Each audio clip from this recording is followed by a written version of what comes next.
कल का क्वेश्चन था अमरगढ़ बाघ अभयारण्य किस राज्य में स्थित है? ए उत्तराखंड, बी मध्य प्रदेश, सी उत्तर प्रदेश या डी राजस्थान में। आप लोगों में से तो किसी ने भी इसका आंसर नहीं दिया, लेकिन मैं आप लोग को बता देती हूँ कि अमरगढ़ बाघ अभयारण्य जो कि हाल ही में चर्चाओं में था, ये आपके उत्तर प्रदेश के बिजनौर में स्थित है। तो यहाँ पर आपका ऑप्शन नंबर सी सही हो जाता है।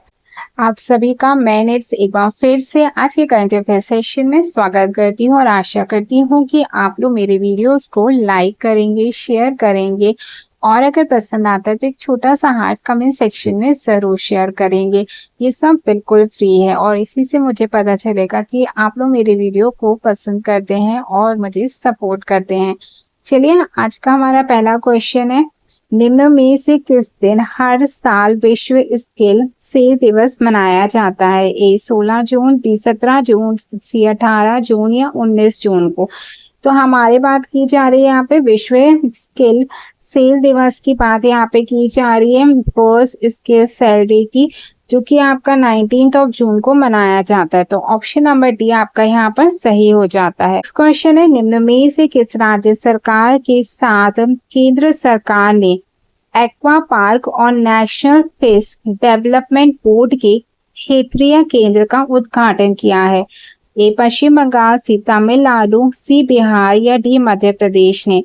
तो किस राज्य सरकार ने केंद्र सरकार के साथ मिलकर एक्वा पार्क और नेशनल फिश डेवलपमेंट बोर्ड के लिए क्षेत्रीय केंद्र क्या किया है, का उद्घाटन किया है? तो ये आपकी बिहार सरकार के द्वारा किया गया है। तो ऑप्शन नंबर सी आपका सही हो जाता है। की जो राजधानी है वो आपकी पटना है और यह 22 मार्च 1912 को बंगाल प्रेसिडेंसी से अलग होकर एक स्वतंत्र प्रांत बना था, जिसकी राजधानी पटना है। राज्य दिवस 22 मार्च को मनाया जाता है क्योंकि ये बंगाल प्रेसिडेंसी से इस दिन अलग हुआ था। यहाँ के जो राज्यपाल हैं वो आपके आरिफ मोहम्मद खान हैं। वहीं अगर मुख्यमंत्री की बात करें तो वो नीतीश कुमार जी हैं। निम्न में से किस राज्य सरकार ने सहकारी फसल ऋण माफी की सीमा 50,000 रुपए से बढ़ाकर 75,000 रुपए कर दी है? ए बिहार ने, सी तमिलनाडु ने, सी मध्य प्रदेश या डी पश्चिम बंगाल ने। तो योजना है आपकी सहकारी फसल ऋण माफी योजना, जिसकी पहले जो राशि था 50,000 रुपए थी, अब इसे बढ़ाकर कितना कर दिया गया? 75,000 रुपए कर दिया गया है। और ये जो किया है ये आपका किया है तमिलनाडु सरकार के द्वारा। तो ऑप्शन नंबर बी आपका यहाँ पर सही हो जाता है। हम कुछ हिस्ट्री के फैक्ट्स भी देखेंगे साथ में, जो हमारे से अक्सर एग्जाम में पूछे जाते हैं। जैसे हमारा है, प्राचीन मगध साम्राज्य की राजधानी आपकी क्या थी? तो वो राजगृह है, जिसे राजगीर के नाम से भी जाना जाता है। वहीं मौर्य साम्राज्य की राजधानी की बात करें तो ये आपकी पाटलिपुत्र है, जिसे वर्तमान में पटना के नाम से जाना जाता है। वहीं भारत का प्रथम साम्राज्य स्थापित करने का श्रेय जिसे गया है वो आपका मगध साम्राज्य है। चंद्रगुप्त मौर्य के जो गुरु थे वो आपके कौन थे? चाणक्य, कौटिल्य थे, जिन्हें विष्णुगुप्त के नाम से भी क्या किया जाता है? जाना जाता है। अर्थशास्त्र के रचयिता कौटिल्य है। सम्राट अशोक की राजधानी कहाँ थी? तो पाटलिपुत्र थी। क्वेश्चन है हमारा, निम्न में से किस राज्य में भारत का सबसे ऊंचा विंड टर्बाइन्स स्थापित किया गया है? ए बिहार, बी मध्य प्रदेश, सी तमिलनाडु या डी कर्नाटक में। तो भारत का सबसे ऊंचा विंड टर्बाइन स्थापित किया गया, इंडियाज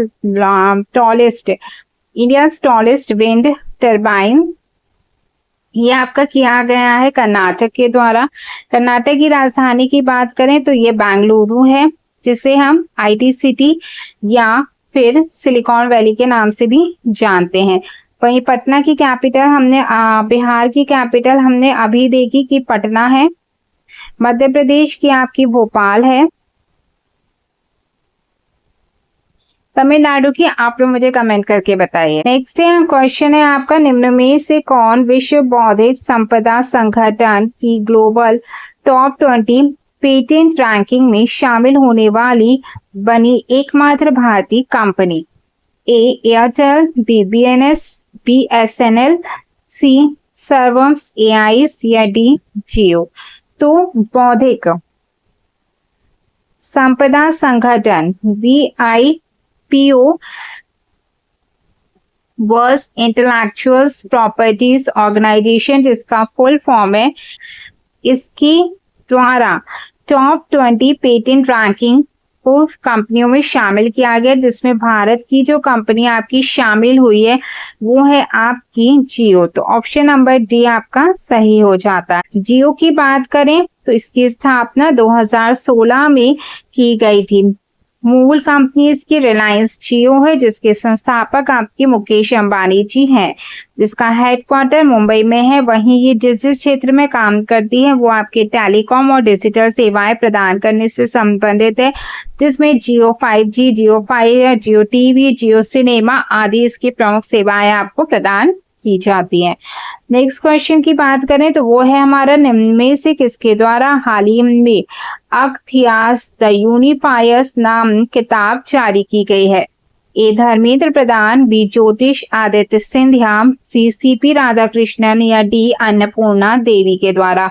तो अंक्थियास द यूनिफायर नामक जो किताब है वो आपकी हाल ही में जारी की गई है CP राधाकृष्णन के द्वारा, जो कि आपके उपराष्ट्रपति है भारत के। तो ऑप्शन नंबर सी आपका यहाँ पर सही हो जाता है। बात करें नालंदा विश्वविद्यालय की स्थापना की तो ये कुमारगुप्त प्रथम के द्वारा की गई थी। नालंदा विश्वविद्यालय जो है आपका प्राचीनतम विश्वविद्यालय है और ये बिहार में स्थित है।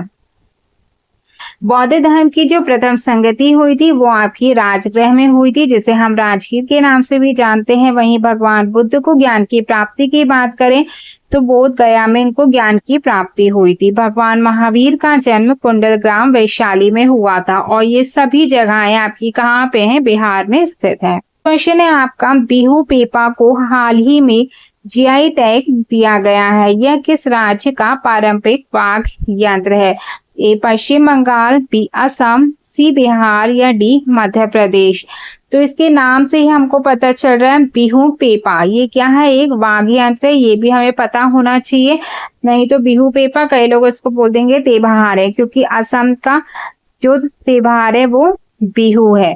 ठीक है, तो यहाँ पे बिहू पेपा की बात की जा रही है तो ये आपका असम का ही क्या है? वाद्य यंत्र है। तो ऑप्शन नंबर बी आपका यहाँ पर सही हो जाता है। बात करें जैन धर्म के 24वें तीर्थंकर की तो ये आपके महावीर स्वामी जी हैं। विश्व का पहला गणराज्य माना जाता है वैशाली को। लिच्छवी साम्राज्य की राजधानी आपकी वैशाली थी। शेरशाह सूरी का मकबरा सासाराम बिहार में स्थित है। विक्रमशिला विश्वविद्यालय की स्थापना किसने की थी? आपके धर्मपाल ने की थी, जो कि आपके पाल वंश के क्या है? संस्थापक हैं। क्वेश्चन है आपका, निम्न में से किसके द्वारा राष्ट्रीय हरित हाइड्रोजन मिशन के अंतर्गत भारत के हरित हाइड्रोजन प्रमाणीकरण पोर्टल को शुरू किया गया है? ए प्रहलाद जोशी, बी सम्राट चौधरी, सी द्रौपदी मुर्मू या डी धर्मेंद्र प्रधान के द्वारा। तो राष्ट्रीय हरित हाइड्रोजन मिशन के अंतर्गत भारत के हरित हाइड्रोजन प्रमाणीकरण पोर्टल को जिसने शुरू किया है वो है आपके धर्मेंद्र प्रधान। तो ऑप्शन नंबर डी आपका यहाँ सही हो जाता है। बात करें चंपारण सत्याग्रह की, जो कि आपका 1917 में हुआ था और ये महात्मा गांधी का भारत में पहला सत्याग्रह था। चंपारण आपका कहाँ पर स्थित है? बिहार में स्थित है। चंपारण सत्याग्रह का संबंध किससे है? तो ये आपका नील की खेती से संबंधित है। बिहार राज्य का गठन आपका 22 मई 1912 को हुआ है और ये झारखंड राज्य बिहार से कब अलग हुआ था? तो ये आपका 15 नवंबर 2000 को अलग हुआ था बिहार से झारखंड। भारत के पहले स्वदेशी एवं परिष्कृत video to story AI model का नाम क्या है, जिसे हाल ही में लॉन्च किया गया है? ए दक्ष, बी प्रज्ञा, सी अन्वेषा या डी वार्या।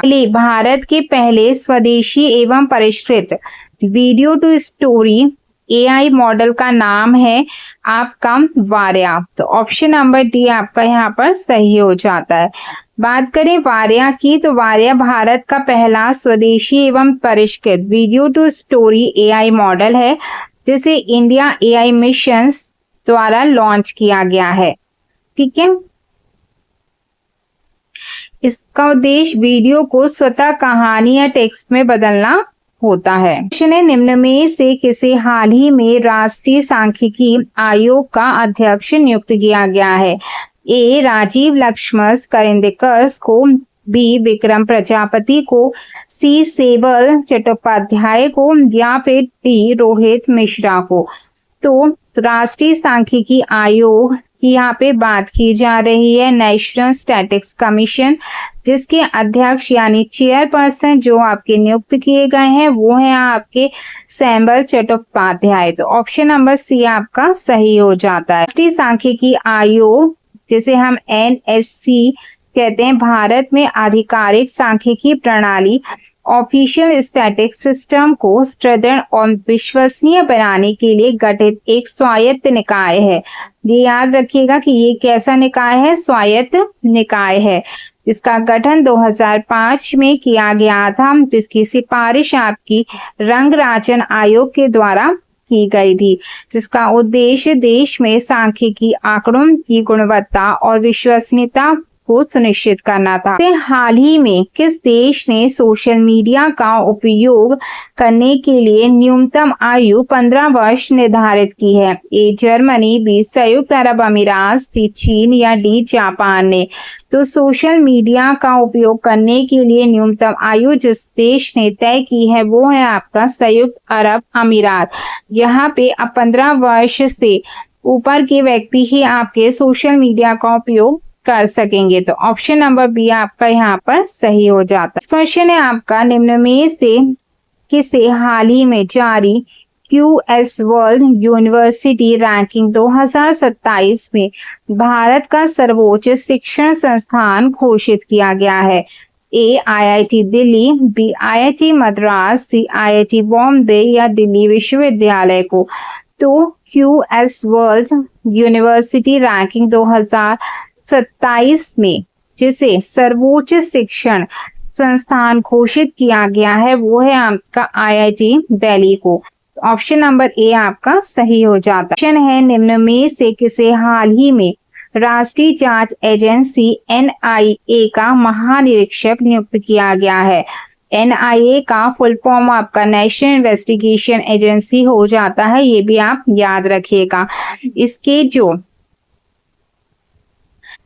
इंस्पेक्टर्स जनरल नियुक्त किए गए हैं वो आपके किए गए हैं सुंदर राज पटिलिंगम को। तो ऑप्शन नंबर ए आपका यहाँ सही हो जाता है। इस क्वेश्चन है, हाल ही में खबरों में छाए किसाऊ बांध की सीमा किन दो राज्यों की सीमा पर स्थित है? ए उत्तराखंड और उत्तर प्रदेश, बी हिमाचल प्रदेश और पंजाब, सी उत्तराखंड और हिमाचल प्रदेश या डी उत्तराखंड और हरियाणा। तो किसाऊ बांध की यहाँ पे बात हो रही है। ये किसाऊ बांध की जो सीमा है ये दो राज्यों को स्पर्श करती है और ये दो राज्य आपके जो है वो है आपके उत्तराखंड और हिमाचल प्रदेश। तो ऑप्शन नंबर सी आपका सही हो। नेक्स्ट है आपका, हाल ही में नई दिल्ली में शुरू हुआ भारत बिल्डकॉन 2026 के क्षेत्र से संबंधित है। ये क्वेश्चंस आपके लिए है, इसका आंसर आप कमेंट सेक्शन में जरूर कीजिएगा।